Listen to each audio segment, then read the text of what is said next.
Yo, what's happening? That was an What's up? accident.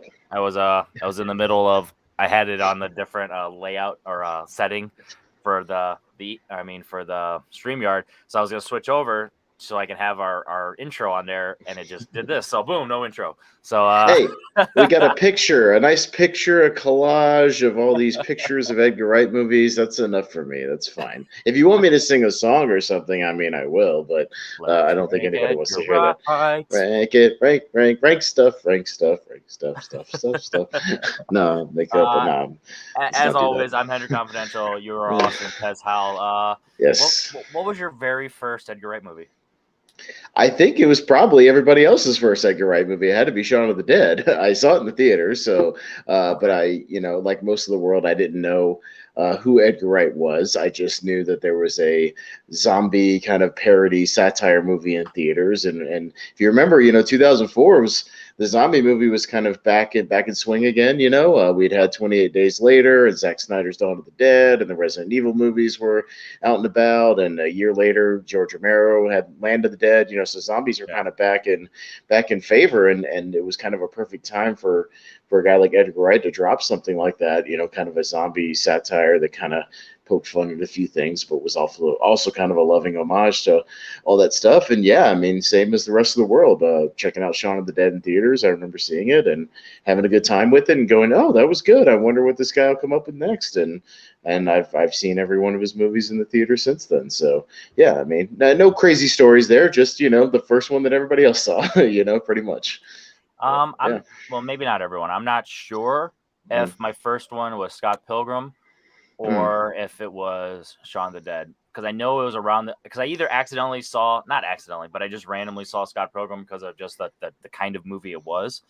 right. And then I know I got into Shaun of the Dead once I got into the movie community, which was around 2014, between 2014 and 2016 when I watched it for the first time. Because I Hmm. remember I was watching something and Dan Merle's like one of his favorite movies, so he was always talking about it. So I was like, oh, I want to watch it. But I can't remember if I'd seen it before then, but I know at that time I Right. definitely had seen Scott Pilgrim. So it's like I'll just assume my first one was Scott Pilgrim, and then the Cornetto trilogy, and then Baby Driver, and then Hmm. Soho. So in order. So it's like it's weird how I did my viewing because it's like for all in my mind the Cornetto trilogy is its own thing, and then his other Hmm. movies are its own thing. So it's kind of weird how I like have his like filmography Right. in mind. It's either I'm in the mood for the Cornetto trilogy type of movie, and I'll only watch those, or I'll only watch his other movies. I can't go from one of the Cornetto trilogies. I can't do a double feature of one of the Cornetto trilogies with another movie from his filmography. So it's like I don't know. It's because his style is so distinct within the Cornetto trilogy. Like it's a that's how I connect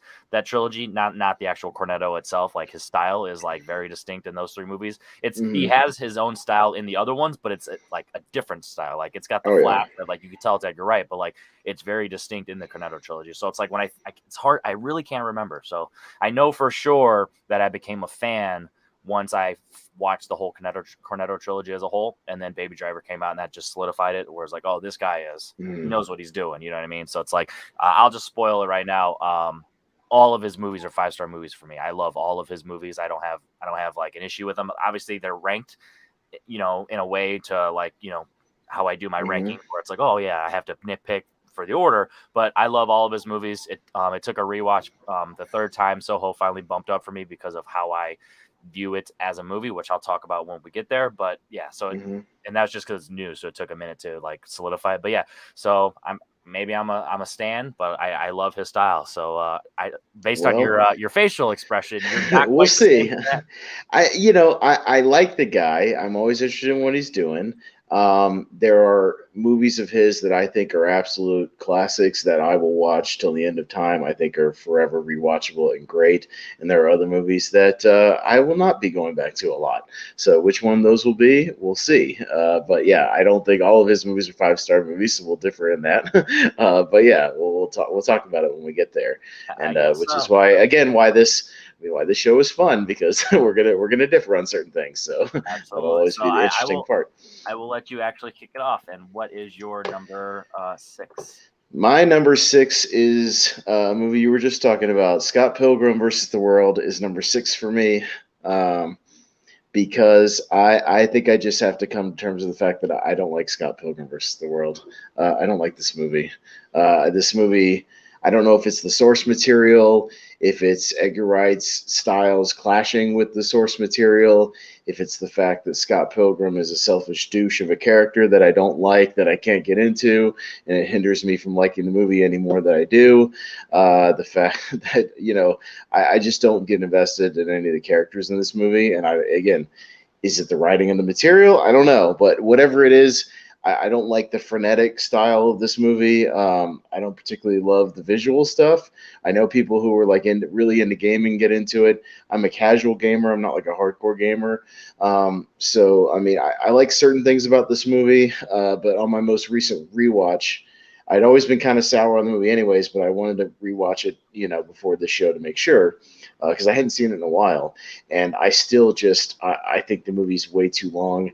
Seven Evil X's, I know he's basing it on the comic book, but it's too much. By the time they get to 4 or 5 boyfriends, I'm kind of checked out and just ready for the movie to be over.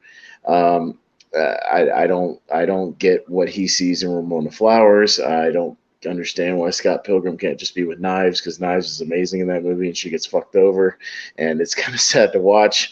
And I just don't like any of the decisions most of the characters make in the movie, and I think most of them are pretty despicable to one another. I think the one character I thought was amazing was Chris Evans's character as the one action movie star that's an asshole, but he embraces it and he steals the movie. He's great. And then once I get to that scene, I just want to watch one of his action movies, and I want to check out a Scott Pilgrim.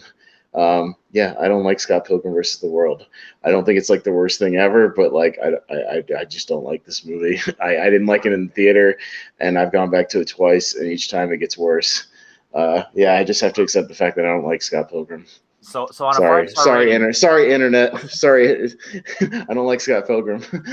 so on a 5-star rating, what would you give it? Now I kind of have to know, because the dislike. I feel like this is the first one you've really disliked ultimately. 1.5, because the 1.5 would be the only reasons it even gets that is I think some of the fight choreography is kind of fun here and there.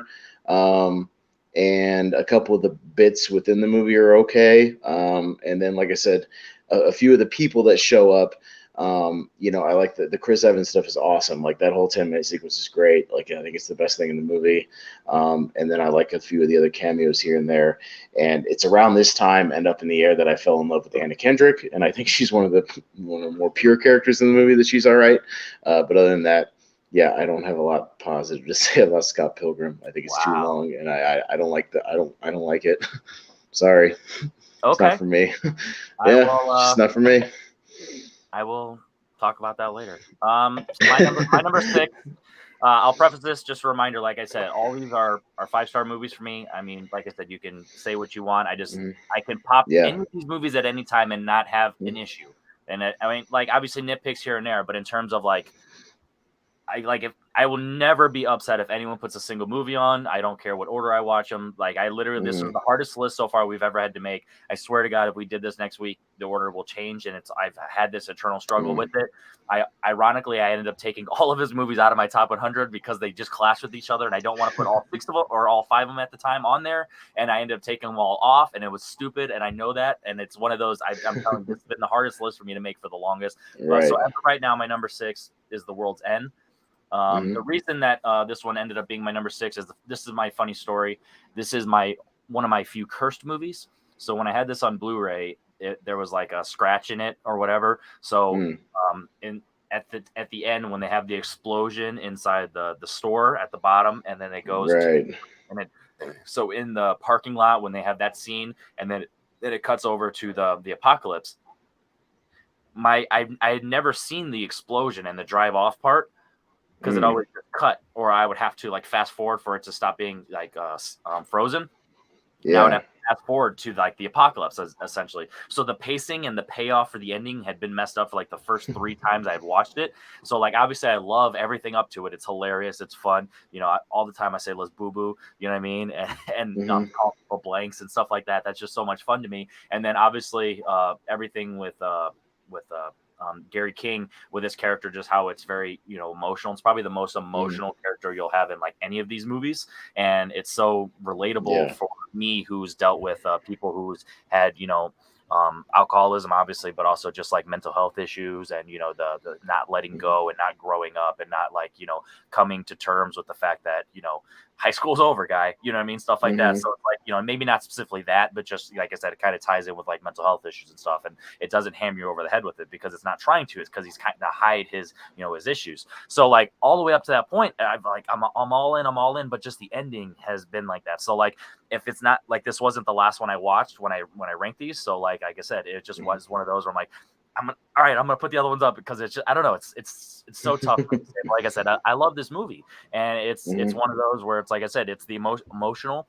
Like honestly, there's been days where this has been number one, and there's been days where this has been like the number one of the Cornetto trilogy specifically, and there's days where it's like, all right, I'll put it at 2 just because of X, Y, and Z. But as of where it lays right now, this ended up being my number 6, and it kills me to say because like I said, it's a 5-star. They got to go somewhere. It is a ranking show. It's essentially how it is for me with Tarantino. The only not 5-star movie I had in his entire filmography was The Hateful Eight, and that's just because of the length.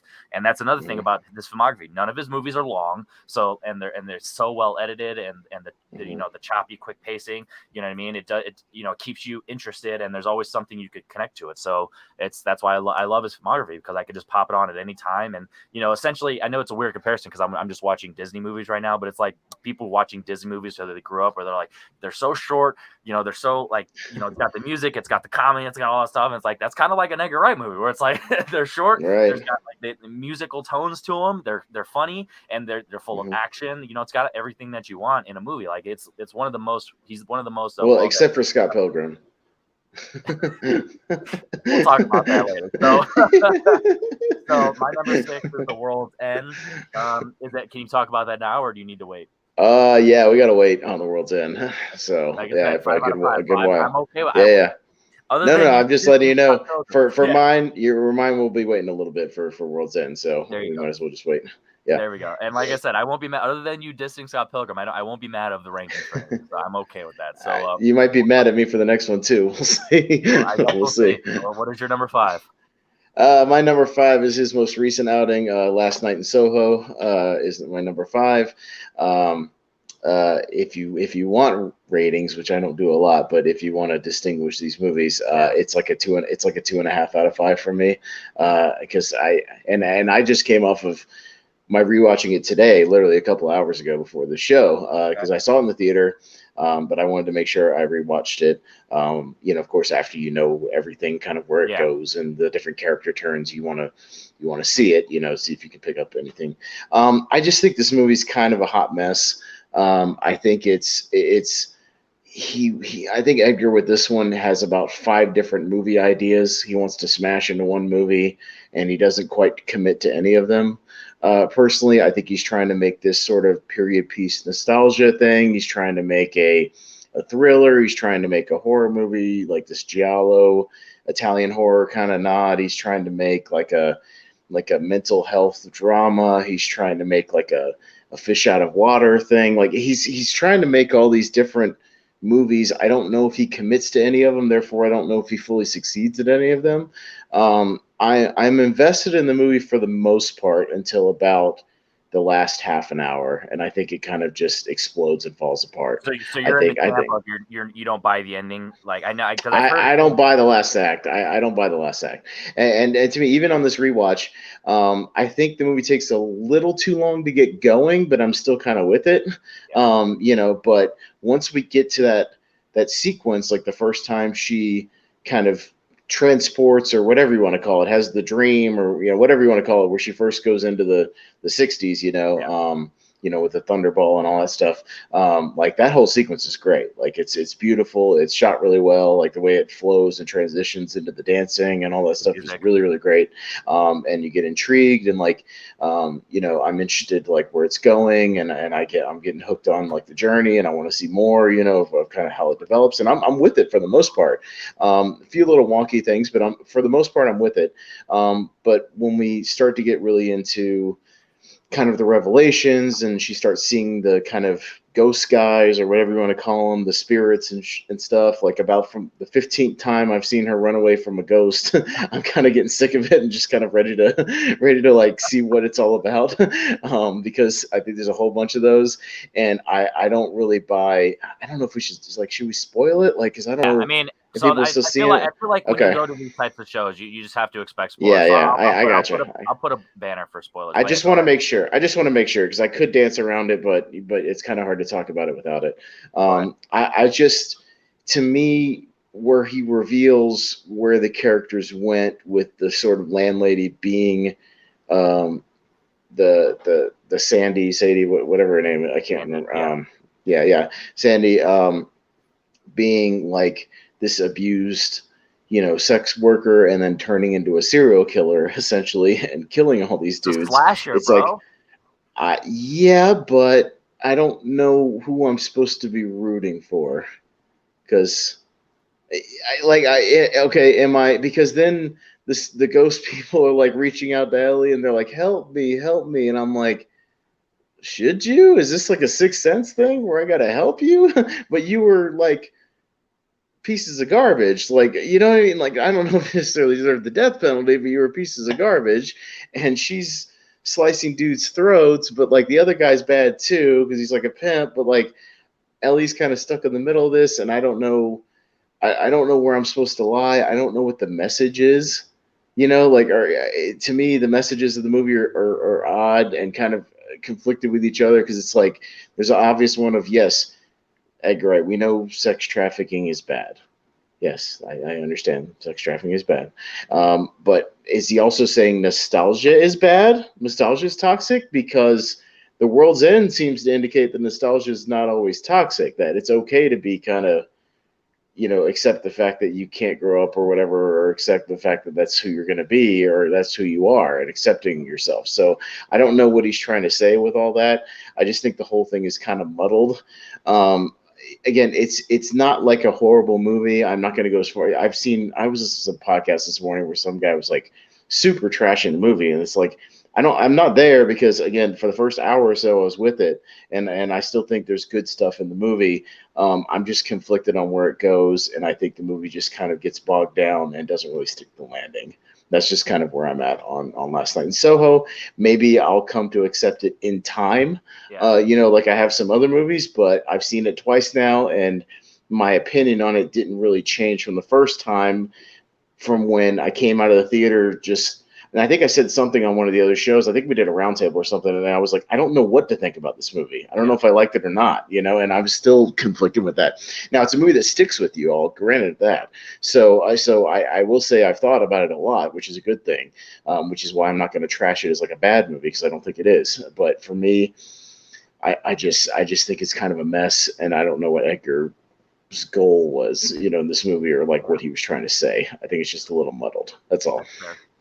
Well, I'll talk about it in a minute, but so my number 5 is Hot Fuzz, and honestly, I know this one's tough because I guess my reasoning for this one, like when I'm really justifying of like what I love and my style, honestly, this probably, like now that I'm thinking about it, this probably should be my number 6, and The World's End's my number 5, just because like I'm not really a big action guy. It's like I still love everything it's doing, but like I said, if I'm gonna nitpick and I'm gonna justify my rankings, like action is my least favorite genre. You know what I mean? So like it's playing off of the action movies I love. Like I love Point Break, and I love just buddy cop movies. Like the subgenre, like the action I do like is that. You know what I mean? I don't love Lethal Weapon per se. I haven't seen them all. I've just seen the first one, but it's not like one of my favorite movies, like just off the rip. So like, it's not. I don't know. It's one of those where it's like I love everything they're doing within the movie. I love the characters. Like I love Nicholas Angel, and just how he's the.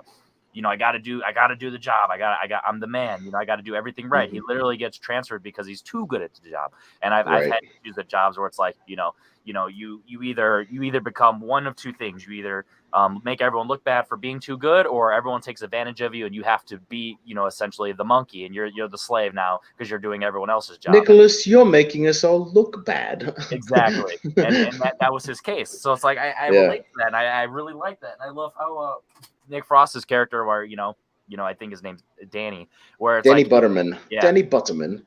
He's only allowed to do what he's allowed to do because he's the chief's The kid. son. Yeah, you know Yeah. what I mean. So it's like that's not fair. But then he starts to grow and he starts to build, and he starts to develop, because sometimes you just need that positive influence, and just the the concept of the killings and what the root behind it and everything that's going on. That's like, it's one of those things where it's like, it's so much fun, and it's so I love cults. I love cult movies. You know what I mean? So I Creepy feel like, cult movies are so good. Like I yeah, love creepy cult movies. I like love that's one of my Midsommar. favorite, like, The original Wicker Man yeah, is exactly. great. Like Slashers all that and stuff. cult movies are probably my two favorite Hmm. subgenres for horror movies, and like this Hmm. does a great job of, that's another thing where it's like it turns into a horror movie essentially. So it's like it's an action Hmm. movie until it's a horror movie. So it's like, damn it, how do I feel about this? So this is another one where it's like, any given Sunday, this could be my Edgar Wright movie in my top 100. You know what I mean? Or this could be my favorite Cornetto. It's so confusing, and that's why I'm telling you, when I talk about this, I'm gonna sound like I'm a bumbling idiot the entire time, because it's like I just don't know how to feel. Like, I know I love the movies, there I have no issues with the movies, but it's like, honestly, if I don't have all six of them in my top 100, I'll go crazy. So it's like, then I end up taking them all out. Like, there's a time where it's like, a boom, this is high up there. But I don't know, it's really hard to talk about this movie, and all of these movies, because I have so much fun with them. Like I said, I love the character of Nicholas Angel. I don't think he's an asshole. I don't think he's wrong for everything he's doing. I love the tension that's built up in the entire thing. It looks beautiful. It sounds beautiful. The editing is crazy. One of my favorite kills is when the statue comes down and it squashes the dude. Yeah, and it's like, it's one of those where it's just so graphic, but like, I don't know, there's something about that, it looks cool. And then obviously the Grim Reaper, background, the concept of that, where the slashing the rates, that joke. Yeah, where, right.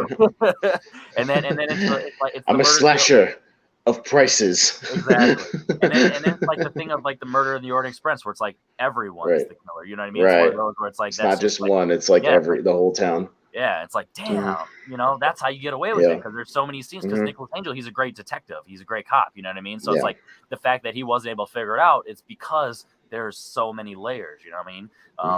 Ogres are like layers, and the community is like layers. You know what I mean? There's just so much going on, and it's just so stupid how it's like, we just want the perfect crime rate. We want it to be down, but they're killing people to do it. And the irony of They're that, killing people who just have an annoying laugh. For instance, the one actress, we don't like her laugh, so she's a bad actress, so we're gonna kill her. Or the one guy, spoiled, he caught him, doing something in the town square, so they kill him. They do this, just someone for the wants most to menial move, reasons. they want to sell their lives, and they can't interfere with, or they don't want to sell or something. Yeah, it's crazy. Like, it's so stupid. Then, like, that's how cults are. You know what I mean? They have their reasonings behind it that make no sense in our mind, but in their mind, it's all, they're all or nothing. And it's like, damn it, what's the quote? What's the saying they always say? Oh my god. The greater good. Yeah, the greater good, where it's like, that's it's for the greater good. Yeah. And that's how they think, and it's like, oh my god, dude! But that's how cults are, and it's ridiculous. I mean, obviously, Charles Manson had his own quote, or the cults, and he was able to convince people to kill all these people. Yeah. So, you know what I mean? That's just how it goes. So yeah, Hot Fuzz is so much fun. I could put it on anytime, and I feel like that's another thing out of all these, other than Last Night Solo, because obviously it's newer. But I feel like this is the one I've seen the least. I've only seen it like 3 or 4 times, and it's just because the action aspect. It's not my first. Like, my instinct isn't to watch an action movie, because I either want to have, I want to be sit and chill and watch an environment, a movie that sets the tone in the environment, or I want to watch just a silly comedy. And like, this is that technically, but the action, like, I want to have the surround sound. I want to hear it when I'm watching an action movie. And I'm usually not in that setting, like, chill wise. Right. So it's one of those where it's like, yeah, I just watched it the least probably out of all these. So Hot Fuzz is my number 5. And we'll talk about Hot Fuzz more later.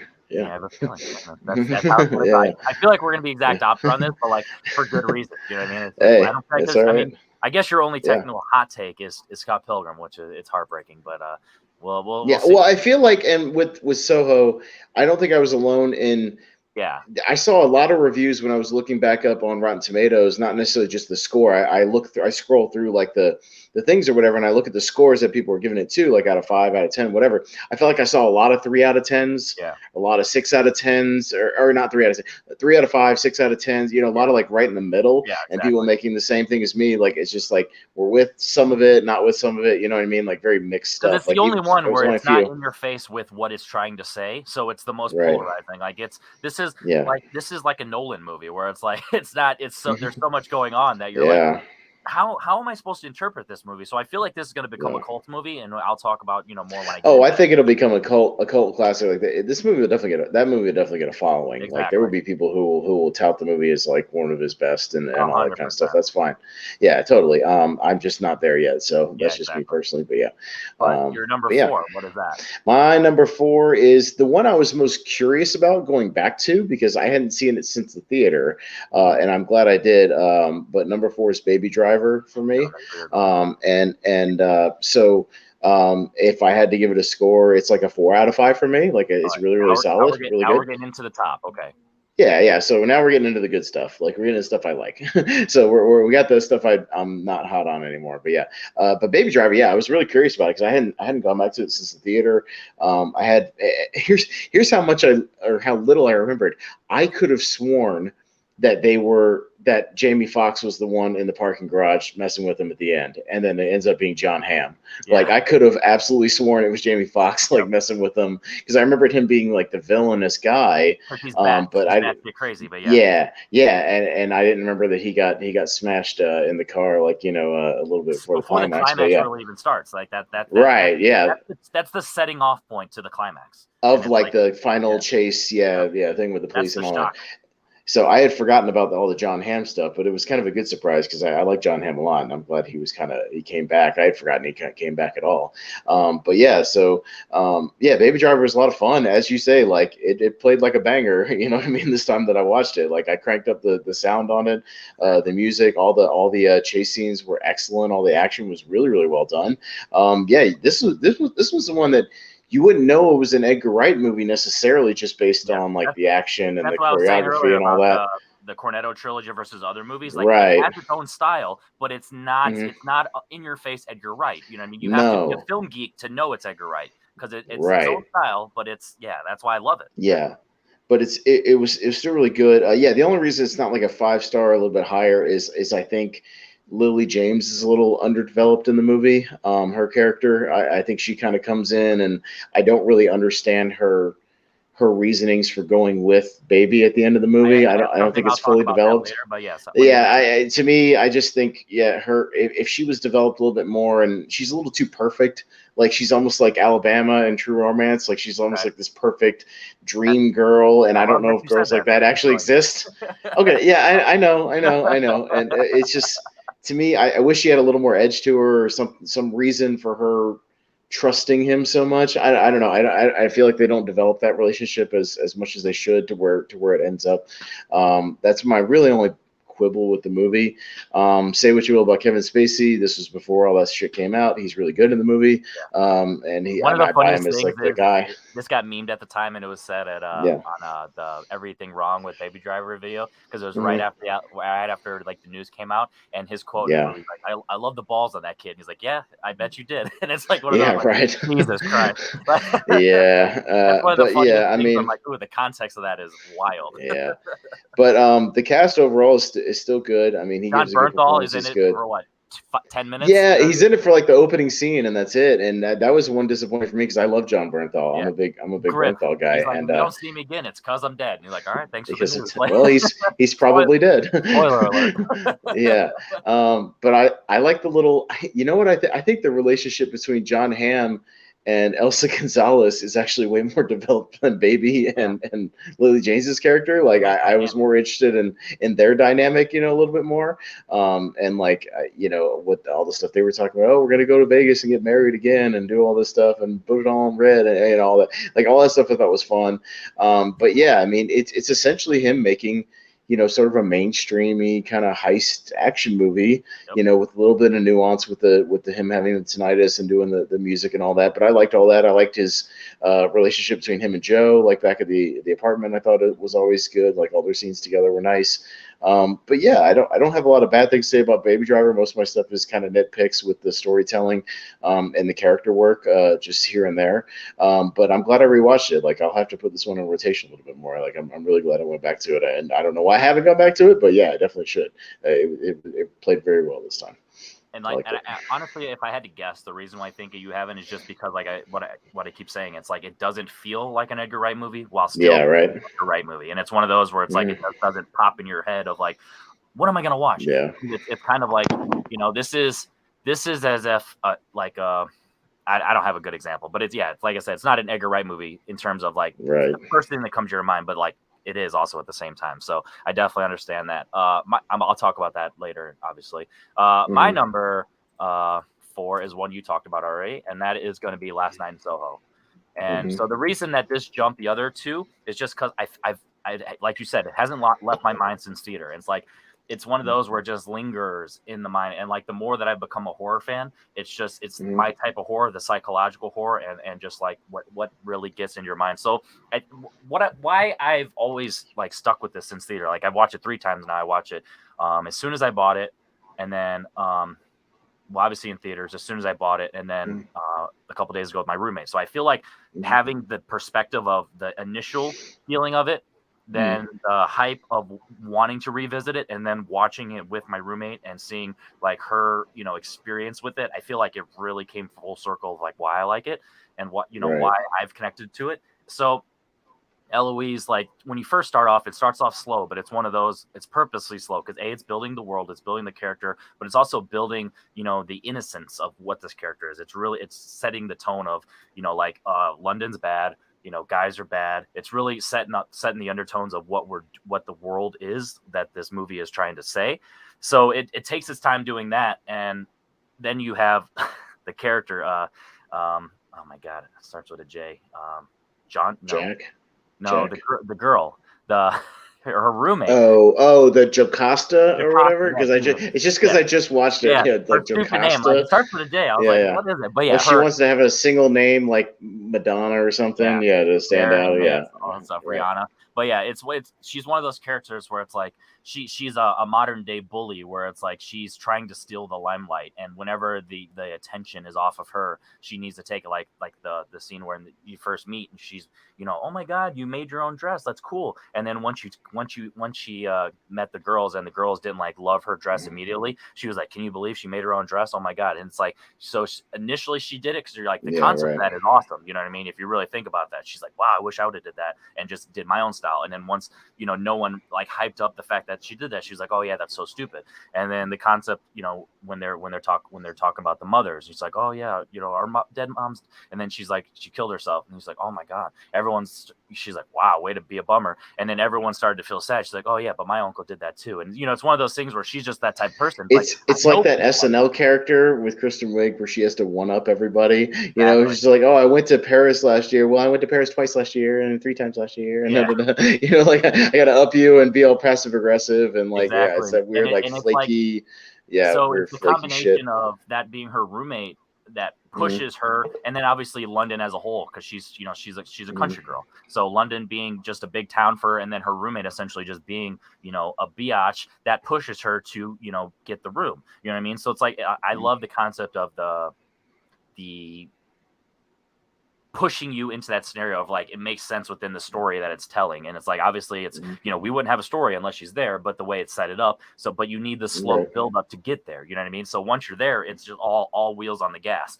And then it has the subtle hints. I actually really like the subtle hints of the, is she clairvoyant, like is she really seeing these things, or is she crazy? Like is this a a sci-fi movie, or is this just a mental health narrative? And I actually like that it doesn't really paint that picture, because the grandma, she mentioned it, she's like, you seeing her again, but it's not, but it's like, is her grandma just being supportive of her mental health, or does she know that she can actually see? And I actually really like that, because it's not like shoving in your face like, oh, this is 100% one way or the other. It lets you think. And I also think that that's why it kind of sticks with me. So because like at no point in the movie does anybody else see anything that she's seeing, and I like that. But it's like, once again, is that her supernatural powers, or is that just her mental health? And it's one of those things where she had a dream, and it kind of like because you know when you go somewhere and you kind of have like a weird deja vu feeling, you have all that stuff, and you're able to like Yeah, right. build it up. So it's like it's a combination of like, is she seeing all this stuff, or is it kind of like she's kind of like putting clues together and she's able to like paint the picture? Because when you really by the end, when she has the confrontation with the lady, which by the way, I didn't know her as like a famous actress, so that I feel like a lot of people knew her, so they're like, oh, obviously we knew that's where it's going. So I'm lucky that I'm not familiar with that. Well, I didn't look it up till afterwards. Yeah, it's Diana Rigg, and this was her last movie. She died right after they filmed it, and the movie's dedicated to her. She was a Bond girl in On Her Majesty's Secret Service, and that's probably why Edgar Wright's a big fan of her, because he knows all these British, old school British actors. So yeah. I mean, he knows all that. I hate because it happens to me too, where it's like I'll see movies where it's like, if you're familiar with the actor, or even if you watch old movies and you know that there's somebody, and then you're like, oh, I know where this is going. But as long as within the narrative, it still works. And this was one where it still works. So anyway, they're having the conversation, and they have subtle things where they're kind of talking like, oh, I know what you did, blah, blah, blah. But it like in that conversation, they're not like painting the picture of everything that happened. So I still feel like a lot of the stuff she could have like, just dreamt, and it could work both ways, where it's like she is clairvoyant in the supernatural aspect, but also she's just kind of like connecting some dots, and then she's dreaming the rest. You know what I mean? So I feel like it does a good job of like doing both. And I love the Jack character, since you mentioned him earlier, the Jack character of like, he's so creepy, but he's just a creepy old man. He's still within that time period where it's like, he's not, doing all these bad things that these guys were doing that end up getting killed, but he is still not 100% perfect. Like he's that morally gray, like we always talk about. And it's like, I love that, so what happens to him, it's kind of like, oh shit, you know what I mean? Like he's not the guy. And that's kind of like the first twist and everything. And it's like, it's one of those where it's just a lot of fun. And it's like I said, it's the horror that I like. It's other than slashers, like it's that, well, I mean, and cult stuff, but cult's not a full horror. It's more of like a thriller. But anyway, in terms of the actual horror, like the supernatural, where it's like, I don't know what's real. And it just makes it stuck with me ever since. And it's just a lot of fun. I love the 60s, like a lot of the movies that reference in here. And I just love the colors and all that stuff. And I'm not a fashion guy by any means, obviously, but I just love that it really set up that world, and it made me interested in like her building, her, identity as a fashion designer from the 60s, but also not feel like she's ripping it off. She's, based on, but she's having her own style. And I love how she's becoming her own, like when she dyes her hair blonde to be like Sandy, and that's her, like, finally, because they say it at one point in the movie, because she's from any town. She's like, oh, you can be anyone you want. And it kind of like hints at that. And then she right. transitions into that, and it just builds up her confidence, but then it also tears her down because of just the shit she goes through. So it's just a lot of fun. And even though that first act is a little slow, it's still not a long movie, so it still doesn't drag as a whole. By the end, you don't feel like it was long. It's just that first act, but it builds up the thing. So once you know where it's going and you know why it's building it up, you could just be along for the ride. And then the second half is just fun and wild for me. So that's why I felt like on this third watch, I'm like, oh yeah, this is it. I'm all in on this one, and it bumped up because of just of that. So yeah, that's my thoughts on Soho. And I don't know if did any of that make sense, and kind of like switch. No, I mean, it makes, no, again, I get why people like it. Okay. I just think some of the things that he does were done better in other movies, and I don't think they're done as well. There's a movie called Jacob's Ladder from 1990 with Tim Robbins that I think does the I'm seeing things, what's real, what's not, better than this. I don't know if you've ever seen it, but I would recommend it. I've only seen it one time, but it's one of those. Yeah, I think there's movies like that. It's all a dream though, so it's like you're able to like play with that a little more. This one, it's really. Is it not? Whereas that one, it's a dream, so it technically isn't by the end. You know what I mean? So it's like I get what you're saying though, where it's like from start to finish, it has that vibe. But yeah, so it works for me, and I'm not going to defend people. I'm never going to like fight people on this if they don't get it. I'm like, that's fine. That's just no. And again, you heard me out. I'm not trashing the movie outright. I don't think it's terrible. I'm just kind of lukewarm on it. You know what I mean? That's just all it is. And maybe I'll warm up to it again. Ask me again in 5 years if I watch it. A couple of years from now. If I don't have a whole new perspective on it or something, or and who knows? And again, life experience also, can factor into movies as well. There are movies that I go back to and watch, and because of life experience, the things that have happened in my life, or things that I connect to, I look back on differently now. There are movies about divorce that I've been through that, like that I look at differently now. And you see things from an adult perspective, or the adults in the movie's perspective. It's like a kid's thinking about something, whatever. The life experience can also have a direct impact on how you see movies as well, and what you connect with, and what you play around with. So yeah, I mean, who knows? Ask me again in a couple of years if I revisit. Maybe it'll get better. But yeah, I've seen it twice. I'm still just kind of lukewarm on it. But I see why people like it. I mean, I could absolutely see that. I'm not stupid. I can see why people like it. It's just not working for me personally. I'm not naive to that. There we go. So, yeah. We'll definitely have the opposite of that argument when I talk about Scott Pilgrim. But until then, what is your number 3? Which, spoiler alert, I'm ready to hear it, and we'll have a background. I'm ready to hear it. But my number 3, so obviously I haven't mentioned the Cornettos, so I'm getting into the Cornettos now. And this was tough because my number 1 is my number 1, but my 2 and 3 could flip flop on any given day, and I rewatched both of them. So it was just which one played better for me this past weekend. So which one just played better this weekend? So my number 3 is Shaun of the Dead. So that's kind of where it ended up. So yeah, Shaun of the Dead is my number 3. But again, my number 3 too, so we can just talk about it. Okay, all my Cornettos are 5 out of 5 if I had to give them. Like, I love the Cornettos, like, straight up. Like, they're great. And again, it's just which one kind of played better. Yeah, Shaun of the Dead, it wasn't as much of a banger as I remember it being, like, just when I rewatched it this time, but that could have been my personal mood. And I just had a little more fun with one of the other ones that I rewatched. But it's still great. Like, I think the first 30-40 minutes of that movie is like some of the best shit ever. Like, I think it's great. Like, all that stuff just of him going through his routine. Building. Yeah, like building his routine and his thing that he goes through, the walk that he takes, the track, the shops, the setting up the Winchester. Yeah, his job, his very menial, mundane retail job. And I know all about that. I know all about that shit, the boring retail jobs that you're kind of sleepwalking and autopiloting through. Like, I know all about that. And his relationship with Nick Frost in this movie. Like, it's funny. His relationship with Nick Frost in each of the Cornetto movies is different, which is what I like. Like, each of their dynamics is different. And it's still both the actors, but the characters and the character relationships and dynamics just are completely different from movie to movie to movie, which is what I like. Because this one, he's going through the routine, he's trying to have like the job and the girlfriend and be like the good, the kind of do what he's supposed to do. One that keeps him from being a full-fledged adult. Like, that's definitely. It's the only thing holding him back from like moving on and doing what he's supposed to do in life, quote unquote, which is like get married and have kids and start a family and do your own thing.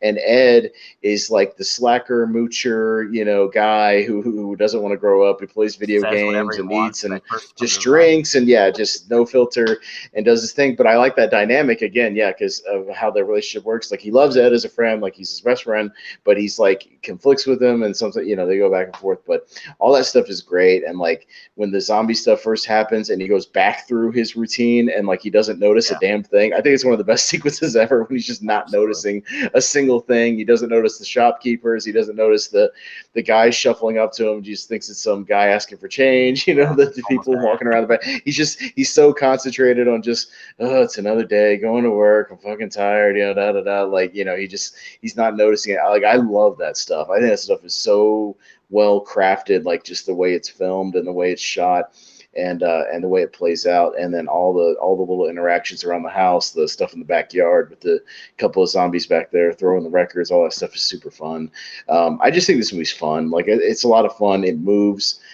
It has some serious dramatic moments. Obviously the stuff with Ed at the end gets a little darker, and but you're invested by then when they're back at the Winchester. But like, I think it's still just even a really before that, everything with Barbara and Philip and the whole stepdad. Oh yeah, the stepdad and all that stuff. Yeah, and then in the car, like, and the group that they run into is a lot of fun with Martin Freeman and like, popping in for a second.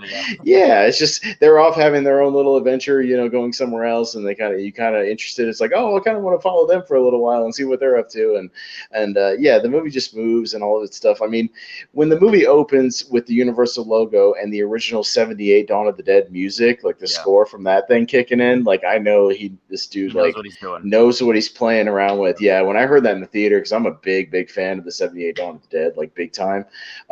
So like I heard that in the theater. I was a fan back then. Like when I heard that, I was like, okay, I think I'm in for a good time here. This Oh, dude yeah. knows what he's aping, but he's gonna like play around with it, but not disrespectfully. You know, like it's just like it's just gonna be homages, and he's gonna still make a good solid zombie movie, but with some fun and things. So it was still fun. I just had more fun with my other two, if that just makes sense. You know what I mean? Like I had an even better time with the other two. So I still love Shaun of the Dead. It's great, and I will watch it anytime. Like Shaun of the Dead's awesome. Absolutely. And for me, so like my 1, 2, and 3, I feel like they've been the most in rotation for my number one. You know what I mean? Like throughout the years when I've decided what my number one is, like any given day, it could be my 1, 2, and 3. And I feel like I have one nitpick with this one nitpick with my second one, and my first one, I don't have a nitpick. You know what I mean? It's one of those where it's like, I feel like the highs are higher on my 2 and 3, but I don't have any nitpicks on my 1, so I'm just gonna stick with the quote unquote perfect one this time. I know it sounds goofy, but like I said, I have weird mindsets when I'm ranking these. Well, so anyway, I mean, and you've seen me. My mindset either goes to rewatchability, which is big for me, or just how it plays at the time, or how it plays over time. Does it still have that entertainment factor? You know, like I have weird things, or in the case of last week, like Scream 3, if it's so much fun, even if it's bad, like I can grow with it. You know what I mean? Like the entertainment value in another direction. Like Scott Pilgrim does not have that for me. It's just a movie I dislike, so it doesn't have any of that. So mine can be all over the place. But yeah, my 2 and 3 can switch on any given day. My number one is my number one. Like I don't think that'll ever change. But my 2 and 3 could switch on any given day. So for me with Shaun of the Dead, like it's the one that like I quote the most. I just can randomly just have it in the background, and we're doing this right now, and I have it in the background. I just look over. I'm just and I'll just say a line from it. So it's like the one I've seen the most, and it's the one I've quoted the most. But like at the end of the day, even though Edgar Wright started his style like immediately, and he came out swinging with the style, it still got a little bit of raw moments to it. I feel like the pacing of jumping to that, it works within the story, but I feel like on rewatch it just doesn't have that spark like the first. There's a couple of parts that drag here and there. Like I don't think they drag, but it's just like they don't pop as much as the other two that are higher on my list for me. Like where it maintains that consistent pacing. But it's still good. They're telling the buildup of the non-zombie apocalypse versus the zombie apocalypse. So you kind of have to transition to that. So because it needs to become, it's not trying to just throw it in your face. It's hinting at it. So it's similar to like Last Night in Soho, where it's like it works within the story. Obviously, you're building up the world, but if we're nitpicking at this point, it just has that slow pace, and it just you need to either be all in the mood. Like fun fact, the first time I watched it with my roommate last year, she wasn't all in it, and not because of zombie stuff, just because it had that slow build up. She's like, where is this going? And it just what I mean. It's one of those, and that was the first time it clicked in my head, and you're like, wow, I never thought of it, just because I'd always known where it's going, so I'm just in for the ride. But if I really was going to nitpick, because it's really at the base of it, it's a movie about these relationships. It's a movie about Sean and his girlfriend. It's a movie about the relationship between Sean and Ed. It's a movie about the relationship between Sean and the parents, the step parents, all that stuff. Like it's a relationship movie, and it's still working at those relationships throughout the movie. The zombies is just the background things that moves the chain of events along and gets them from one place to another. Essentially. So like that's just what moves the story. But it's still a relationship movie at the core of it. Absolutely. And I feel like that's why it'll always be iconic and like top tier for me, just because of that, where it's like, no matter where you are in your life, you're always going to have, family issues. You're always going to have relationship issues. You're always going to have friend issues. And, just a kick-ass zombie apocalypse in the background. Like that's iconic. You know what I mean? Like it's just so much fun. And my favorite Queen song is in this, the Don't Stop Me Now scene. Don't stop me now. That's just one of the ones where it's just like, it just gets me going every time. So like that's the one thing this has that none of the other ones have. So that'll always also too just be near and dear to my heart. Your number 2 is one that I had lower, I assume. So let's hear it. Number 2 is The World's End. That was my number 2 is The World's End. I saw this movie 3 times in the theater. This movie really clicked with me. I had a great time with it. I think at its core, why I clicked with it so much is, if you know me, I'm a big fan of body snatchers horror, or people aren't who they seem, and this movie is the closest thing I think Edgar Wright's done to like a body snatchers type thing, with the robots, the blanks, whatever you want to call them, kind of, we're not robots, because we're not slaves, they're actual robot is slave, the whole thing, every time they mention robot, we're not robots because we're not slaves, but yeah, the whole thing of replacing people and like working towards what am I trying to say, singularity, and a core, it's the same thing that's been talked about in Body Snatchers. It's been talked about with the Borg and Star Trek. I'll try to work towards the same mind, same goal, all that kind of stuff, getting everybody on the same page. And the problem with humans is that we don't like that. We don't like change. We don't want to be ourselves. We like free will. We like being fuck ups. Like he says at the end of the movie, Gary King. I like being a fuck up. I like being being my own guy. And yeah, exactly, and that's what makes him people. And yeah, and the Gary concept King's of free will too is also, that's kind of another. Oh sure, yeah, it's a whole big thing in the movie. Yeah, it's all sci-fi. It's venturing into sci-fi instead of horror, which I just dig. I like the designs of when they throw the hands up with the light eyes and the mouth and stuff like that. All this stuff is really fun. Yeah, I like the concept. This is a movie that even if it didn't have the robot thing, I'm with the movie with just the five guys and their relationship reliving this Golden Mile thing. I could just watch them just doing this Golden Mile thing and kind of examining where their lives have gone. Gary King's hangups on, wanting to be back, 20, 30 years earlier, be his old self and living in the past. Literally, he's still driving the same car. He's still doing all the same stuff, listening to the same tapes, and this concept of growing up and moving on and becoming conforming to society, all this stuff. But yeah, like that's how good the movie is I could have just kept watching them do the Golden Mile and kind of, explore their relationships, and talk about their past and all that kind of stuff, just going from pub to pub to pub. And, but the extra added sci-fi stuff is just the icing on the cake for me. Like, I just really it also like has it. a cult vibe to it, similar to Hot Fuzz, when he goes to the different pubs. Yeah. They're like, oh, you know us. They're like, we don't really know you. And it's kind of like, not really. What's going on? They're either lying or they're hiding something. So it has a nice little cult-like vibe to it too. So that's a lot of fun to like. But all that's fun. I forgot Rosamund Pike was in this movie when I rewatched it this time, which is like, because this is a year before Gone Girl, before she blew up over the world. Well, this is one of the ones we were talking about. We were talking about. Oh Gone Girl, yeah, when she was in this. We go back, and it's like, oh yeah, like I went back and watched it. I was like, oh hey, it's Gone Girl. And she's so sweet and innocent in this too. So like, I know she's completely opposite of her character. It's so fun to watch. But I even think like the fight choreography is good in this movie. Like all the fights they have in the pubs are a lot of fun, and just the first fight, the dynamic where it really sets up like what in the bathroom. Doing. Yeah. Oh god. Yeah, it's a lot of fun. And it also has one of my favorite, just kind of more dramatic moments and heartbreaking moments when I forget the character's name, but he's the one that got bullied as a kid, and he has this little monologue about.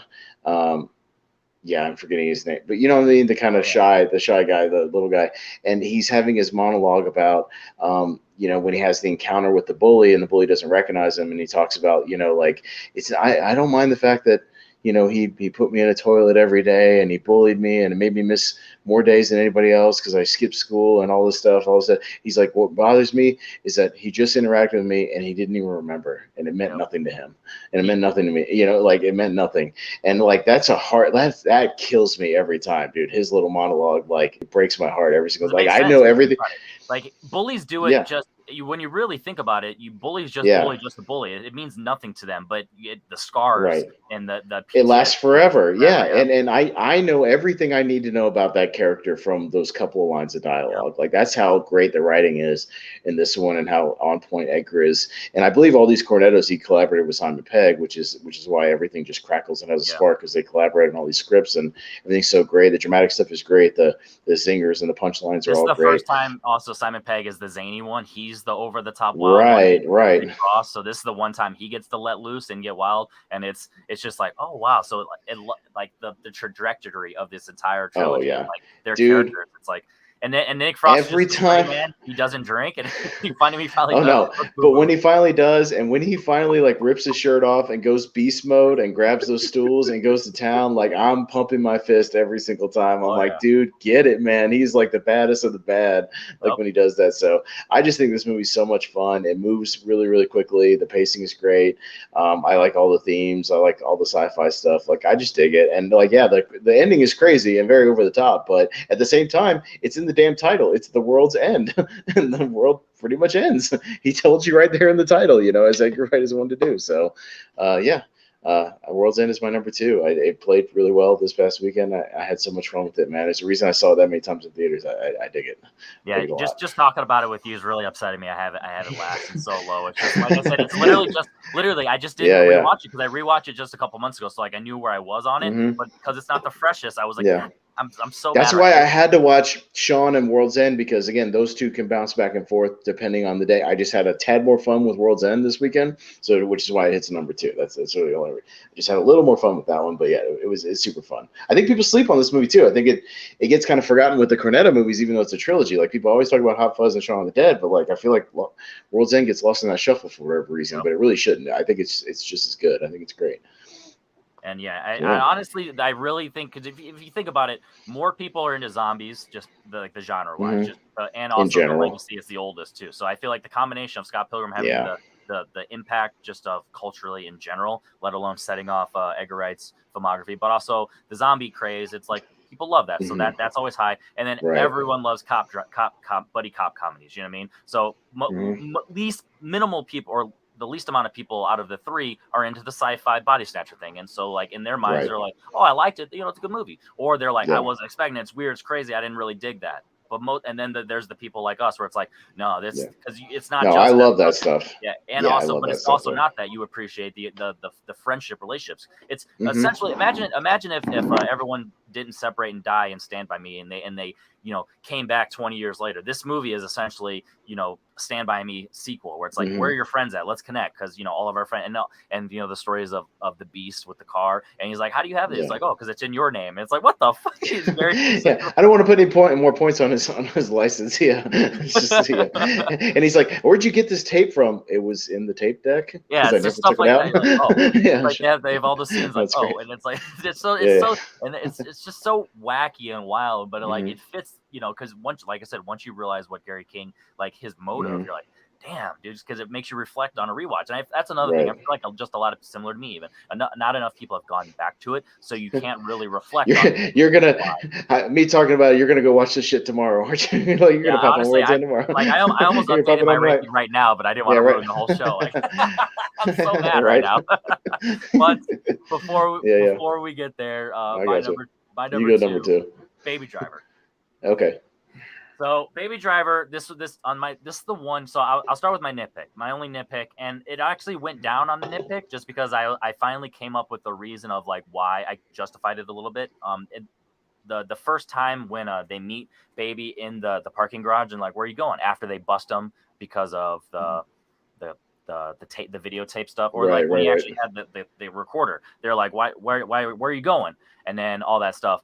But I realized when they had that conversation, both of them looked at him funny. So I feel like they were just spying on him. So as he went into the parking garage, they went, and then they took the tape player, and then that's how, because for the longest I was like, that's kind of like a rushed, like how they found out about his, him recording the things, and how they're able to set the tone of the climax and the issue there. But then, like I said, just little subtle things, the eye thing. But it took me 4 or 5 watches. I've seen this probably the second amount of times. Like Shaun of the Dead and probably this are my 1 and 2 at the most watched, and it's so it didn't bum me out as much. But yeah, it's got the emotion. So I'll go on everything with the Deborah stuff. So I feel like it's a combination. Like I said, I'm glad you brought that up, the True Romance, but also Badlands. Have you seen that, the Terrence Malick No, movie? It's on my list to watch, but because I got a podcast in waiting that I need to listen to for that one. But I haven't seen it yet.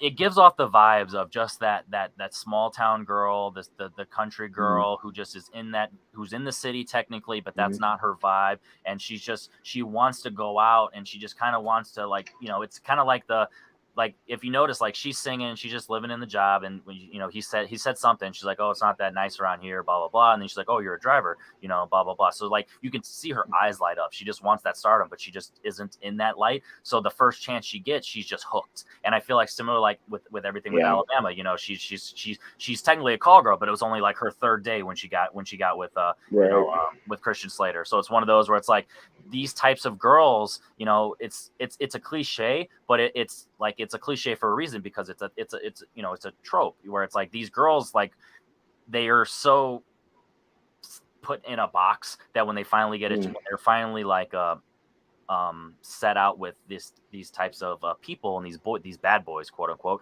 they like latch onto it. So I feel like it's one of those where it's like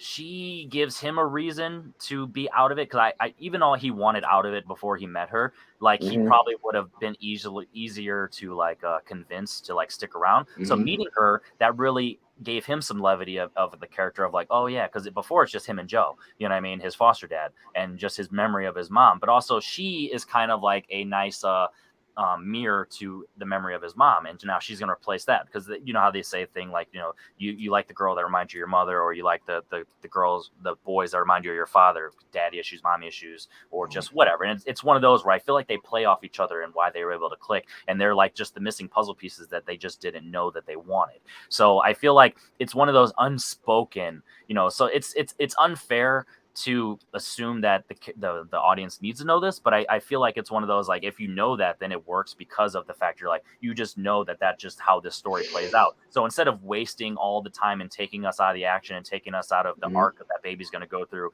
in the crime life, we just know that this is how the story plays out with this romance, because the chemistry is fantastic. There's the way that they eye each other, and even the scene in the laundromat when they're just listening to music and they're just tapping their feet, that's one of those iconic just images where it's like it's just vibe. They vibe with each other, and sometimes that's all you need to do. And so I feel like that's why it's always worked for me. I've never had that issue with that, but I've heard it a lot. So when you brought that up, I was like, oh yeah. So I've just had this conversation before, and I'm like, I understand that, but it's like that's why it's always clicked for me. But like I said, the action is fantastic, the music's great. The background stuff, I know a lot of people always talk about that when he's walking to get the coffee and you just see the lyrics just in graffiti and all that stuff and all that stuff. It's just subtle things like that are just so cool. Like I said, clearly Edgar Wright style, but not Cornetto trilogy style. It's his own style. He's got his own unique style. Well, it's those things. He's all about catching the little things on the rewatches. You know what I mean? Like catching the lines of dialogue or the stuff in the background or the pictures. You don't need to get the big picture for the rewatches, but rewatches just make it more fun. And no, you can get the movie on the first thing. You can catch some things, but like he rewards people who go back and like really look at it, really listen, or really checking things out and watching it kind of with a fine-tooth comb. I mean, that's just what he does, and that's fine. Again, it's not like you can't enjoy the movie if you don't catch every little thing every time, But yeah, it's one of those things that if you do, he definitely throws those things in there for you, it's got the comedy, it's got all the quotes. Like honestly, like obviously, I don't know specific because I don't really care about this type of stuff, and maybe I know there's allegations like Ansel Elgort like a couple years ago where it's like he did something bad, and obviously the Kevin Spacey thing. So I know it's one of those movies that's probably not going to hold up in the future just because of how Hollywood, picks, does all that stuff. But when you really think about it, this is one of the ones that just, like you said, the most accessible. Like even my dad, he was out of town one day and he's like, I'm going to go see a movie. And it was when Baby Driver was out because he's a carpenter. He was going, he was like, I'm going to go see this Baby Driver movie. And I was like, really? Just based on the title, I wasn't expecting him to like, go out. He was like, he wanted to see a movie, and he probably looked at the poster and saw the car and the action. You know what I mean? So he's like, I'll go see it. He's like, oh, that movie is awesome. You know what I mean? I was like, hell yeah, that's what I'm talking about. You know what I mean? That's because at that time, I'm pretty sure I'd already seen it twice in theaters. You know what I mean? It's just so much fun, and it's just one of those you can just kick back and you can be there for the comedy and the romance, or you can like lock in like you did on this last rewatch. You just love and just be invested in the action and just told like the choreography with the driving. Like my favorite is when he's in the red car and then he goes under the bridge and then the 3 red cars and then he switches around and then drives off. Yeah, no, that's fun. Like, maybe that's been done before in other movies, but I feel like I haven't seen it, so it's one of those where I'm like, hell yeah, that's so cool. No, it just the only thing it reminded me of is the opening scene of Drive when he's trying to outsmart like the cops and that, and he's doing the little tricks and like the stops and like when he's just trying to think on his feet, when they're kind of almost getting caught and things like that. So yeah, no, it's similar to Opening of Dry. They're not the same, but it's very, very similar. But yeah, like I like all that stuff, seeing how people get out of situations and yeah, like thinking on their feet and everything. And yeah, it's a lot of fun. Even with just the little things when he gets the old lady's car, gives the purse back, but like he has to take that second to like flip through the radio and try to find some damn music, before he can start driving off. Like he's got to find something.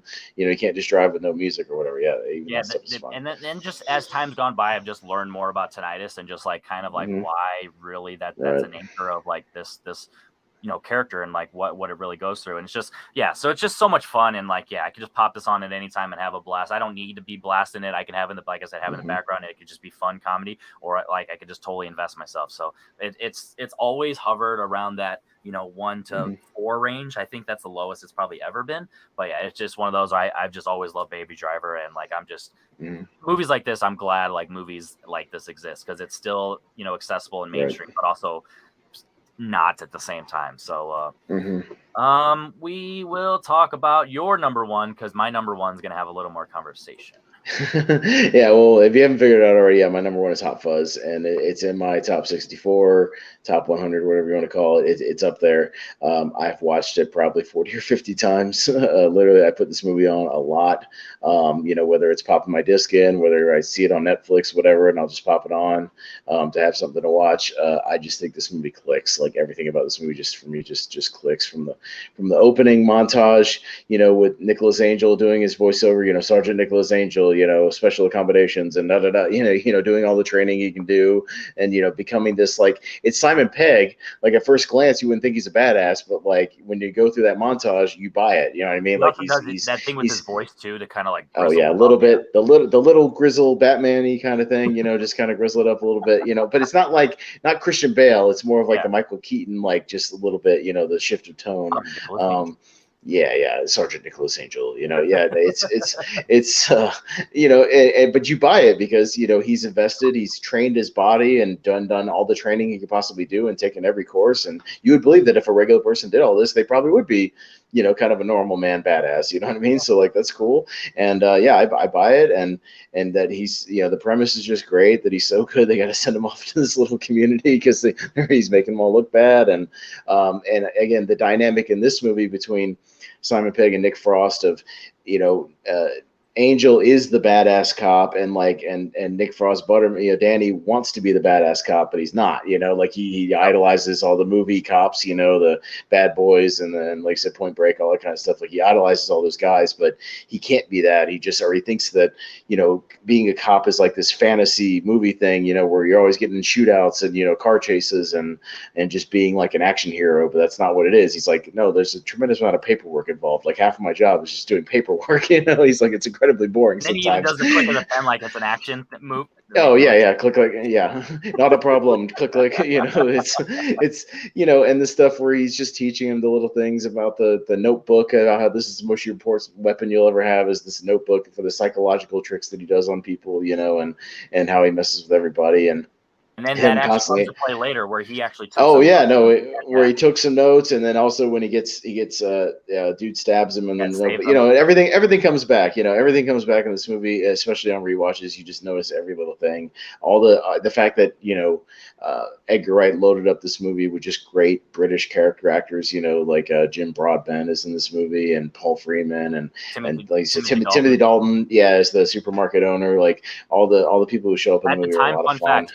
Until the last time I watched it, I had never seen a Timothy Dalton Bond movie, so I never had that connection. So people always like, oh, Timothy Dalton. I'm like, oh, Timothy, sure. Then when I finally watched, I'm like, oh, it's James Timothy Bond, dude. Dalton. Like, I'm like, I know him as Bond, but it just didn't. I don't know. It didn't really come together. It didn't click. Yeah, no, I got you. And it's James Bond, and he's great. Like he has that presence and that kind of gravitas where he's like one of your suspects because he's just Timothy Dalton, but he's a slimy dude, and he's always showing up in spots. And I don't know, man, I just think this movie like just rolls. The pacing is so great. Like I just think this movie just is entertaining as all hell, from start to finish. And like we were talking about, I love the creepy cult stuff. Like all that stuff's great, and even the revelations make sense with it being more than one killer and how he figures it out and how it all comes together. And then the last part of the movie is is Edgar Wright just sending up all the action cliches and tropes, dude putting on sunglasses, the slow stroll into town, all the bomb Western that doesn't kind go of off thing. until it does. Yeah, the thing that doesn't go off. Yeah, I mean, the guys that have the guns under the trench coats, and they open up the trench coat and he's got guns. All this stuff, everything that he does. Britain, they don't have guns. You know what I mean? But there's guns everywhere in this movie. Everybody does. But no, and shooting, and they talk about shooting guns through the air, and then they're shooting guns through the air, shooting guns while you're driving. They do that later. All the tropes that they talk about, and dropping one-liners, and in the last part of the movie, they're always just constantly dropping one-liners here. Just all that stuff is so much fun. It just all comes full circle, and it's great. I think this movie's just endlessly rewatchable. I just watch it so much, and I just think it just kicks, man. This movie's so good. I love Hot Fuzz. Yeah, like I said, I mean, obviously it's just one of those, like, I'm just not an action guy, so it's like lower on my one. Like, if I really now we talked about it, I for sure would probably bump World's End over, Hot Fuzz just for now, but it's more of World's End's going over it instead of like Hot Fuzz is dropping. Like, obviously I'm talking about I got no knocks on it. It's a blast. It's just action is just my least favorite genre. So it's just one of those where it's like I got it. The punk, pow, pow, pow, shoot 'em up stuff. All the other stuff is awesome. Like I said, the building up of Nicholas Angel, everything with Danny, where it's like he's growing into a man because he's just been a sheltered child, and he's like, oh, that's my dad. You know what I mean? That type of stuff. And he's like, and then like when he gets in trouble, they give him cake. You know what I mean? And he goes into jail, and they're like, oh, he lost his helmet, so that's why he was in jail, not because he was intoxicated. Like stuff like that, where it's just like it's so stupid, but it's like it makes sense. Well, he's got to be punished for doing this, so he's got to buy everybody ice cream. That's his punishment. It's just silly. We won't be running out of Chunky Monkey for the next 2 weeks. Just this silly stuff. I mean, all this stuff is just super fun. So yeah, I love all the little towns, all the little townspeople interactions. The farmer guy that has to be translated through a translator. Like, he's so cockney British that the other guy has to translate for him, and the daddy has to translate for him. Like, it's all that stuff. We haven't brought it up yet, but the swan, the whole like the subplot swan. of the it's swan, a running gag of like the swan. So much fun. And then this is the one where he jumps over the fence and it falls. I'm pretty sure, right? This is the one. Yeah, and it's like no, this one. Nicholas, he hops like all the 5 fences or whatever, and he's doing like the super ninja flips over it, and then Danny just runs right through it. Gary King in the World's End is the one he tries to jump it and it just falls over. But Danny just like blows right through it. And so the ice cream and the jumping the fence, those are the two threads that like hold the Cornetto trilogy together, and that's why Edgar Wright, he's a genius for that. So I'll definitely give him that. So something that you don't think Edgar Wright's a genius for is my number one. Scott Pilgrim. I can't believe this is your number one though. Like, you're gonna have to explain this. Why this movie's like a masterpiece.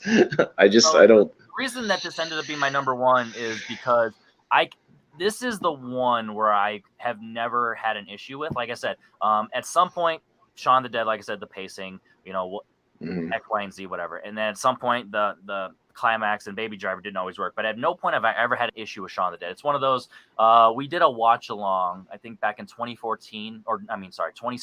Me and like 4 or 5 guys from the community, and it was one of those where one of the people despise the movie.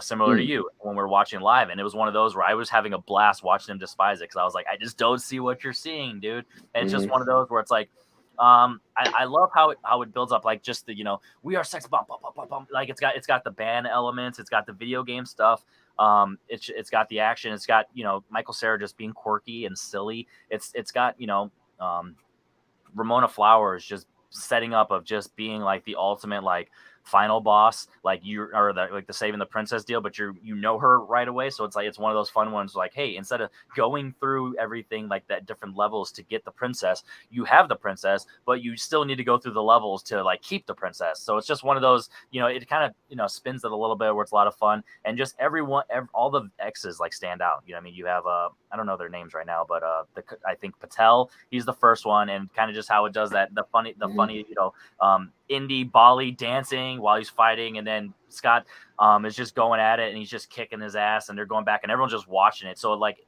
it does the editing where like when they're in it, like they're all action, then when it cuts back to the people watching, they're just like it's not the editing, so it's like clearly not as cinematic on their end. They're just watching two dudes, so it's kind of making fun of it at the same time while still also being awesome, like in action. And then So I'm not going to go through them all, obviously, but it just everyone has their own, like like you said, the Chris Evans one. It has the Brandon Routh one. It's got Brie Larson. There's 4 superheroes in this movie. Exactly, like it knows what Superman, it's doing. Captain Marvel, Captain America, and the Punisher. Exactly, it knows exactly what it's doing, and then obviously just it makes fun, like the vegan thing is hilarious. He's like, oh yeah, blah blah blah, and like I said, Brie Larson's awesome, and then so the thing with Knives, I guess I'll touch on that. So the thing with Knives, it's one of those where, Scott is a toxic character. He doesn't know he's not a toxic character because he's not grown up. He's a punk. So when he meets Ramona Flowers, he falls in love with her. Clearly, she's a toxic character because of everything she's been through. So like she's willing to give him a chance. She's like, oh, I mean, you can't be worse than other guys. I've been through all this. So she gives him a chance because the nice guy, but also he's toxic at the same time. So they kind of have a weird vibe. And everything with Knives, he like uses her, and he's like, oh yeah, you were just around, but then he gets rid of her because we got to remember he did that to Alison Pill's character when they first dated, and he kind of just used her, but he also kept her around. You know what I mean? He's toxic, he's gross. So like you love him as just a guy, but as a boyfriend. So it's one of those. It never sets him up as like a good boyfriend and a good like lover, but he's also not a bad dude in real life. You know what I mean? Outside of relationships, because I feel like that's one thing that the world and society has painted a picture, especially nowadays, where it's like if you're a bad boyfriend, you're just a bad person. You know what I mean? Like, for example, a lot of the scandals, it could be politicians, it could be actors or whatever. If you cheat on your wife, all of a sudden you need to be canceled. I'm like, you could cheat on your wife and be an asshole, but you're not raping anybody, you're not killing anybody, you're not saying bad words, anti-Semitic remarks, you're not doing any of that stuff. You just cheat on your wife. Unfortunately, shit happens. Like, that's life. That's been happening since the dawn of man. You know what I mean? Like, that is what it is. That's not cancelable thing. So like a lot of people like, oh, he's just a bad guy. It's like sometimes you need to just find your own. You need to find someone that you could be toxic with, because you could still like Scott as a character. Like if you really think about it, Scott doesn't do anything to like hate him. But if you're gonna follow Scott Pilgrim as your protagonist in this movie, and I get what you're saying in like real life, but we are following him, and he does nothing but be a selfish asshole to everybody he meets. Why am I supposed to care about him for the 2-hour length? I wouldn't necessarily say he's got plenty of quirky moments and fun stuff, and he's funny and like everything. Like he's growing as a character too. I think that's another thing where it's like he's like what did we just say? Like Gary King, where like later where he doesn't want to grow up, and like I feel like that's the same thing with Scott Pilgrim, where it's like I feel like Scott is a mixture of Sean and Gary King, where it's like he doesn't want to grow up, but also something anchoring him down. And I feel like the anchoring him down is the fact that he's just not there yet. He's got the potential. So I feel like meeting Ramona Flowers and giving him something to work for, like he's never had like that motivation for something to work towards and to something to like motivate him to grow up. And like she is the reason. And so he needs to obviously he does the things like that are bad, but as he grows and he starts to fight and you realize like, man, I don't want to do this. And he really starts to open his eyes of like, it's a metaphor for like working for, say you've been a spoiled rotten kid your entire life, like Billy Madison, and then you finally have to like go to school and do some work. You start to grow and develop as a character, and he does that by the end. And that's why he does the thing with Knives, where it's like he could have went back to Knives and he could have potentially risked being a bad boyfriend, but he's like, no, I'm gonna pat you on your shoulder. I'm like, hey, let's cut ties. This is not gonna work. Like I'm not good enough for you. And I feel like that was him just fully realizing that, because at one he was going to go back. You know what I mean? So I feel like it's one of those that just he finally grows, and it just takes a while to grow. So it's a coming of age action movie, and you don't get and romance at the same time. Like you don't get those that often. So I understand why it's conflicting for the audience, because it's a rare combination of genres. Like what I mean, you and themes. You don't get that often. So I understand. And to me, Ramona's kind of a bore. I don't know what he sees in her. I wouldn't be into Ramona. I'd be way more into Knives. Like here's the thing. Like if I was in that situation and I had to choose between the two, I picked the one that's into my band, that is a complete groupie basically for, and has an orgasm every time I play my guitar, and like is totally into it, and like who likes video games. Like holy shit, how many girls like fucking video games? She's like cute and spunky, and she's like into everything about you, and you completely turn your back on her and start pining over this other woman without breaking it off first. And like, and then not until the end saying that like I'm not good for you. The entire movie though, so you got to remember. I know that, I understand that, but like, but if I'm not at least with them a little bit to where I can see the potential, I can't go with the character turn if I'm not invested in him from the first part. And from the first part, he is treating Knives like garbage, and he was ignoring her and pining for and not paying attention to her. He is like with her because he has to be, or I don't even know why he's even with her in the first place. Like I don't understand the dynamic of the relationship from the outright. And maybe this might be a problem with the source material and not so much Edgar Wright in general. It could be a problem with the source material that's coming from that he's stuck with that. So I understand that. But if I'm not with Scott from the first 15 or 20 minutes at any point, I can't be with him at the end when he finally gets with Ramona and kind of smooths things over with everybody. That's just to me. I can't get over that hump if I'm not at least with him a little bit. The difference between him and Gary King is I've known people like Gary King. I've been Gary King at my point, but like it's Gary King is like he's that guy who's stuck, but he's not like he's toxic if you're trying to move on with your life and trying to get out of that bubble, but he's not necessarily like a bad person for just being who he is. Maybe you just want to break off or start to break out a little bit. I don't think he has malintent for like wanting to just hang out with his friends again. You know what I mean? Like, I don't fault him for that, for just wanting to go back and do this stuff. You can see fault with it of being like, dude, you need to grow up. But like at the same time, he just wants to go back and like do shit that he did years ago. Who hasn't wanted to do that? I can connect with that. I can relate to that. So I can't roll with Scott in this movie. I just can't. So my comparison when I brought up the Billy Madison, what is your take on Billy Madison as a character? Do you follow him? But Billy Madison, here's the thing: he's a spoiled kid because he's been in a silver platter. But like his buddies around him like him. He's a good dude. He's a likable personality. He's funny. If he treated people like garbage because he was a spoiled rich kid, I wouldn't be with Billy. But Billy is not a toxic personality from the beginning. He's not. He doesn't treat his roommate bad. He doesn't treat the only person, and honestly, he doesn't even treat Alison Pill's character bad. That she just happened to formerly date her, and now she's with the lesser Scott, as they say. You know what I mean? And he's also good at his music, and he's funny, and he's got his quirks to him. I really don't feel like he does anything wrong to anybody except for the Knives character, and he doesn't even do it outright. It's just more of him just being an immature, tool.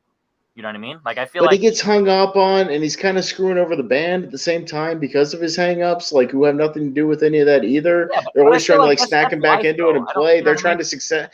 I can't click with him, bro. Like, I don't click with anything with him. And if I can't roll with the guy whose name is in the title, I can't roll with the rest of the movie. I don't care. Like, and with Ramona, it's like she has, I think it's interesting about all these different things when they reveal like the backstories of the ex-boyfriends. It's like, oh, we only like went to a dance back in 9th grade or whatever. This guy wasn't even like really a boyfriend, and it's like, oh, but you still got to fight him. Okay, that's interesting and fine. I just don't like, and I like Mary Elizabeth Winstead, like especially in a lot of other movies. Like one of the movies I defend her in is like Final Destination 3. I know it's an odd one, but like it was one of the first ones I saw her in.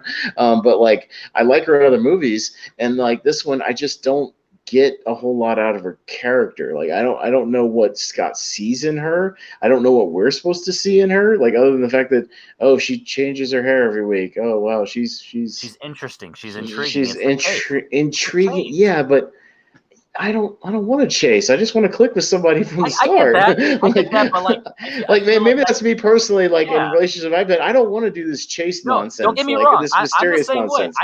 On paper, I think that's stupid. I would want Knives too, given the dynamic. But what I'm saying is I'm defending the story, and what it's saying is like Scott, he's always had the easy. You know what I mean? He just had the ones that are right there. He wants the chase, and that is a part of his growing and his arc of like, I need to work for something. He's never really had to work for anything in his life, and I feel like this is the first time he really has to do it. But it's in the metaphor of chasing this girl, and then that develops his whole character of how his arc where he grows as an adult. And I feel like that's just the driving point. So that's why you have to stick with him by the end, because a lot of I hear this argument too, like, oh yeah, he had that arc, so now go back to Knives and treat her right. And you're like, yeah, but like, for example, like The Graduate, at the end of The Graduate, how everything that happens to them at the end of the movie, they're like, oh, we want to be together, but like, shit, did we make the right choice? Now we don't know, and that's him. So instead of going back to her and like building that and like potentially backfalling into the old Scott, he's like, no, I'm gonna be better for you by letting you go, and then I'm gonna go with Mary Elizabeth Winstead's character with Ramona, and like,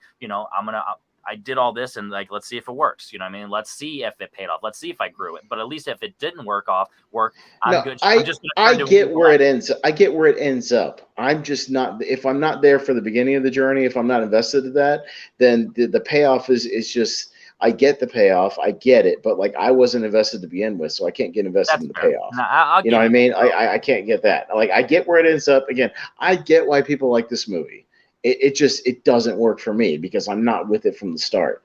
You know, and you can be as flashy as you want. You can have sequences where they're playing music back and forth and there's crazy dragons like attacking each other, like all that stuff is interesting visually. I get it, but like if I'm not invested in what's going on around that, like it's just noise, it's just visual noise, it's just stuff happening, you know what I mean? Like if I'm not with it, I can't be invested in that stuff. That's my only thing. Yeah, there's cool visuals, there's some fun interesting stuff. There's some interesting characters, like side characters and things.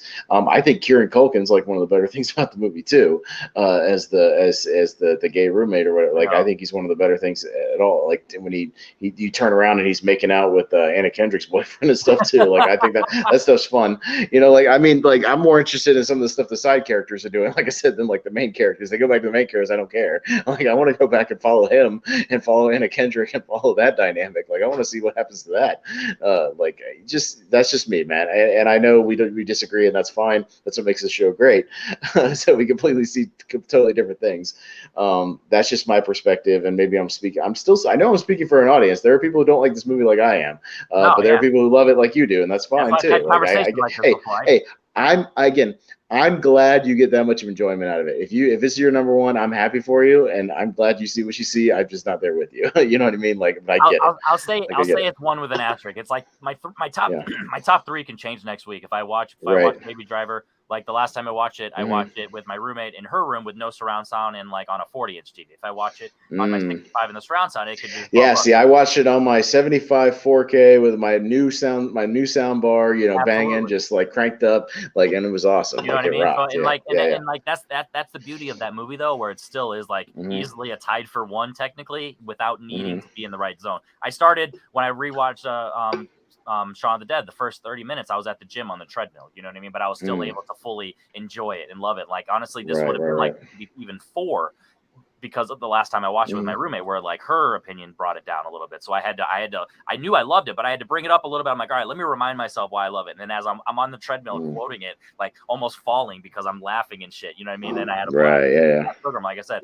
I rewatched it. We were doing one of these and I had it in the background because I had to study for it, or I put it on for this. And like, I ended up watching more of it than I was like doing. We were just doing an After Dark. We were doing Trivia Behind, but I was paying attention to the movie more than I was doing that. And it's like, damn, that's the one where it's just like, I'm fully invested. I've had, 0 issues, but asterisks, tied for 1 through 3. And like I said, World's End, if I finally watch it consecutively without those hangups of the ending, which now I have it on digital, so I can, I'm scared every time I watch it. And then Hot Fuzz, if I start to get more into action, like I'm getting more into horror, you never know. It's just, your story about not being able to see the ending of that movie was like, when I was a kid, we had a recorded Terminator 2 on like a VHS, right? Like off of TV. But here's the thing, it cut off right after the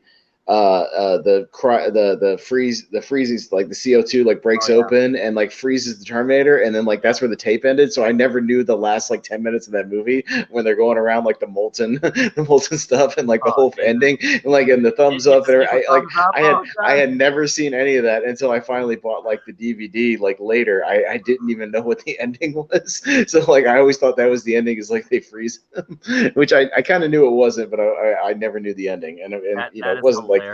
And it wasn't like I could look up back then, like on Wikipedia, and like see what the ending was. You know what I mean? Like I couldn't look it up because like it wasn't around. So, but yeah, that it reminds me of that. Like I had this tape forever, and that's where it ended. That's where the movie ended. All right, so that was Edgar Wright. I did some behind the scenes stuff, and based on the math, I made sure I did the averages. If if one of us had it like 1 or 2, even though it was tied for an average, then I did that was the tiebreaker. So number 6, Last Night in Soho. We both, you had it at your 5, I had it at my 4, so like that's the lowest balance. This one's gonna hurt you, but the math, because it's your 2 and my The World's End. The World's End. Yeah. And the tiebreaker is 4, which hurt me, Scott Pilgrim. It was your last, but it was my number 1, so that was the tiebreaker. And we both had Sean at 3, right? Was yeah, that the one correspondent, or but Baby Driver was the 4, right? The 4, 3. So that went down a little bit, and then your number 1 was my number 5, so that got brought down. But we both had Shaun of the Dead at 3, so that. And I'm fine. Well, Shaun is probably, even to this day, still his most talked about iconic film he's ever made. It's still the one that still gets ranked. What do we say about like Tarantino? This is the Pulp Fiction. It's the Pulp Fiction of this is the one that's going to be on his tombstone. Like Shaun of the Dead, he came out and again, it's probably up there, like I said, with Reservoir Dogs and Tarantino as like one of the best debut films ever. Like Shaun of the Dead as a debut film, you will see it on lists till the end of time as like the best directorial debuts. Like he will always have Shaun of the Dead as like that crown, in his thing. You know what I mean? Imagine if Nolan didn't have Following as technically his first feature length, and Memento, right? And if it was just Memento, Dogs, that would be a murder blow of debuts. Like, and technically, and if Spielberg didn't have Sugarland Express as his first theatrical, and he had Jaws as his first theatrical, like that, holy shit. Because technically Sugarland is his first theatrical. Yep. So like that kind of hits the Jaws thing, which is unfortunate. And like, can you imagine that?